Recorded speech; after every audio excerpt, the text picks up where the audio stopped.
Thank you for joining us. Let's move straight ahead to reviewing the front pages of our national dailies. We'll kickstart with the Daily Trust. Electoral Act Amendment. Senate proposes mandatory electronic transmission of results, and that's on pages 3 and 4 of the Daily Trust newspaper. And then just below it, we have how I lost 8 relatives to Niger tanker explosion.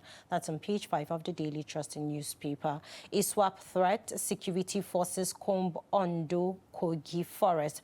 That's on page 12 of the Daily Trust newspaper. Northern PDP governors orders endorsed Turaki for national chairman, and that's on page 37 of the Daily Trust.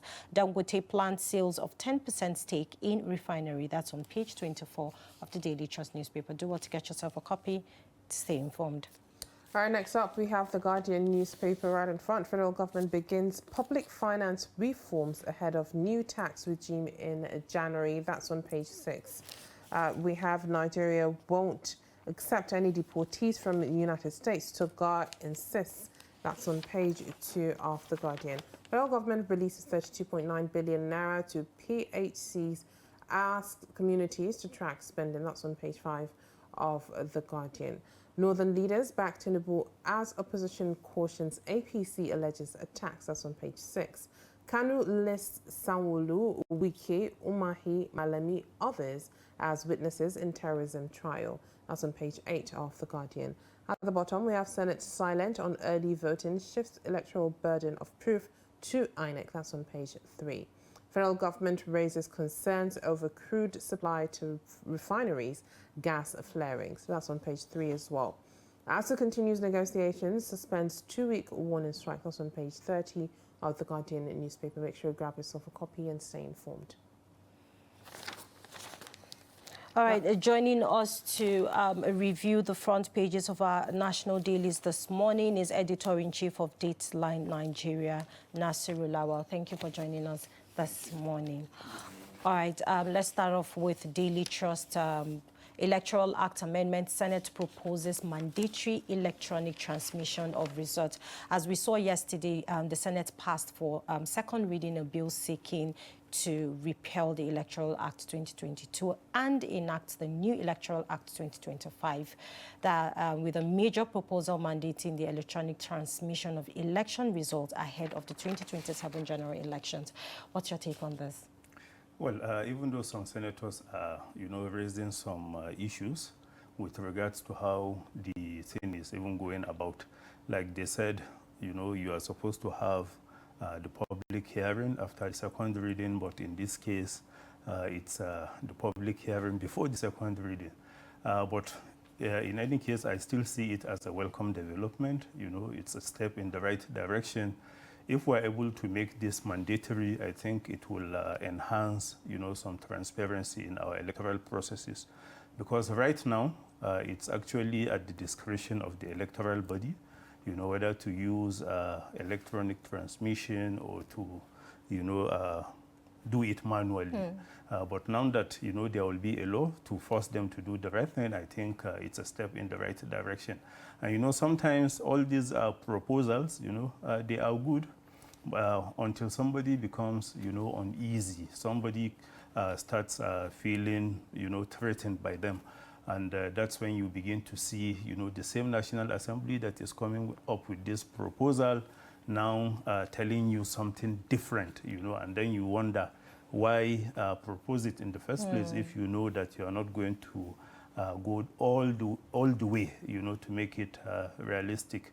But like so many Nigerians are saying, I believe if we are able to mandate, INEC to do this electronically, will even the amount of money we are spending, in organizing elections, we will reduce them, because going from point A to point B, requires money. But if you can bypass all that, by transmitting the results electronically, I think the nation will benefit. Absolutely. All right. Let's look at this. Still on political matters. Northern PDP governors and others endorsed Turaki for national chairman. But what is your take on this, with this endorsement of the Minister of Special Duty, former Minister, of Special Duties? Well, I thought for now what is, should be the main focus of the PDP is to be able to proceed with its convention, which is being threatened by legal disputes and what have you.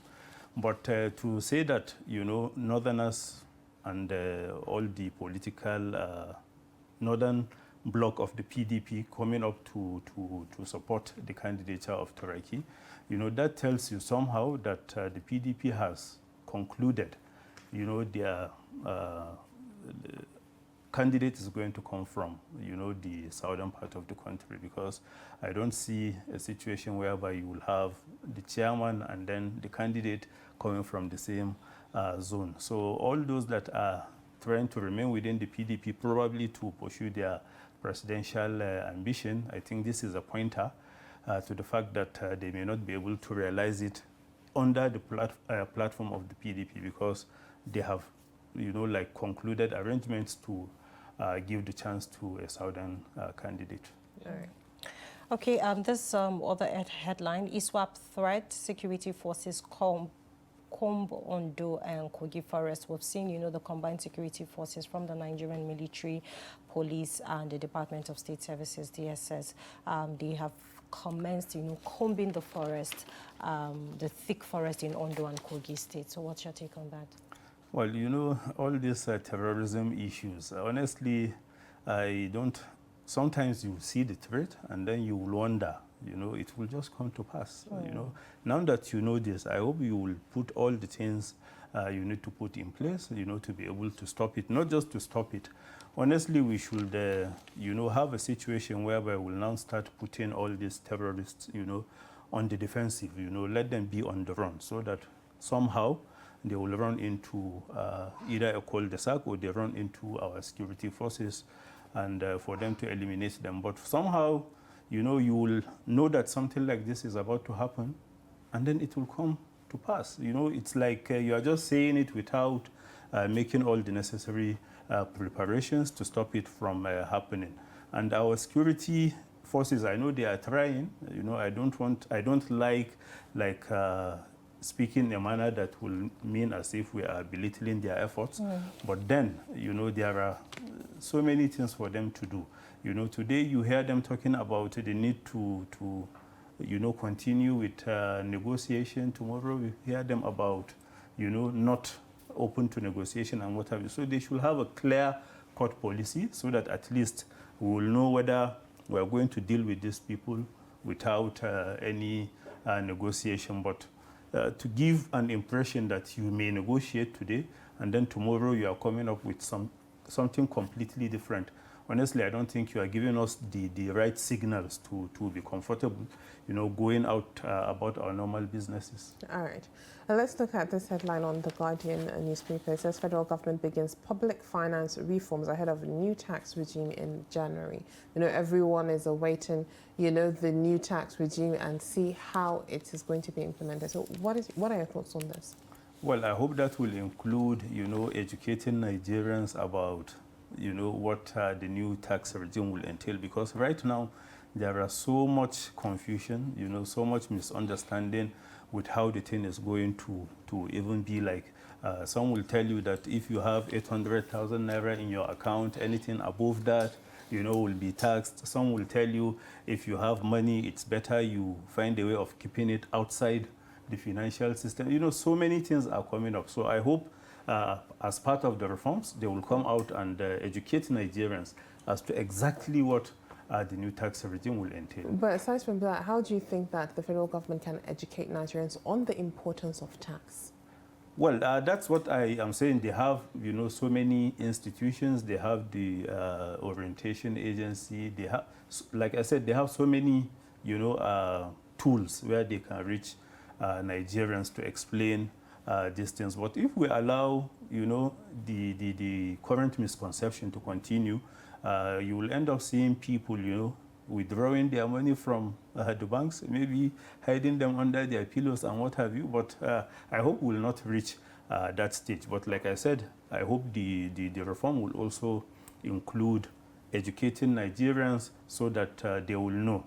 And somehow the good thing about tax, if really we are paying the right taxes, we may not allow you know, those holding public offices to be taking us, you know, for a ride. Like, you know that your money is actually what is being used in running government, and then you see somebody just, you know, scandalizing, you know, the resources and what have you. I know you will not allow that to happen. So if we are, by the time we begin to start paying the right, you know, taxes, maybe we will not allow our politicians to continue taking us for a ride the way they are doing at the moment. All right, still on The Guardian, federal government releases 32.9 billion naira to PHCS, that's the primary health centers, and ask communities to track spending. I mean, it is a good development to start off with, yes. Certainly. But then I'm thinking, how would, you know, the communities, the people in that community be able to track really if these funds are being used for that purpose? So what's your take on that? I think the best way to go about this is to empower our local governments. By the time you empower the local governments, you know, they are, you know, the closest to the people in terms of governance. But if you say the federal government, you know, will run it, and then they will expect communities to like keep an eye to make sure, you know, all the materials and the facilities are running the way they are supposed to, I think you are not even being fair to yourself, because communities that don't see themselves as the owners of these PHCs, I don't see how they will also, you know, want to help you in keeping an eye. But by the time you allow the local governments to take charge, because, you know, if it is the chairman, for instance, you know, those in the community know exactly where you are staying. You know, they know your house. They can, you know, accost you wherever you are. So you know, there is no way you will be able to not to do the right thing. But when you know that this thing is not coming from you, you may not even do what you are supposed to do as a leader. So, like I said, the federal government should find a way of working with the local governments, and the local governments should be allowed, you know, this chance, you know, to show people that actually governance can actually happen at the grassroots level. Because without having that in place, I don't see how the federal government should expect the community people to be able to keep an eye on this. I don't see it happening. All right, let's look at this one. Nigeria won't accept any deportees from the United States, insists Tugar. That is the Minister of Foreign Affairs. So what is your take? Well, I hope we'll be able to do that, because, you know, it's not even the right thing to do.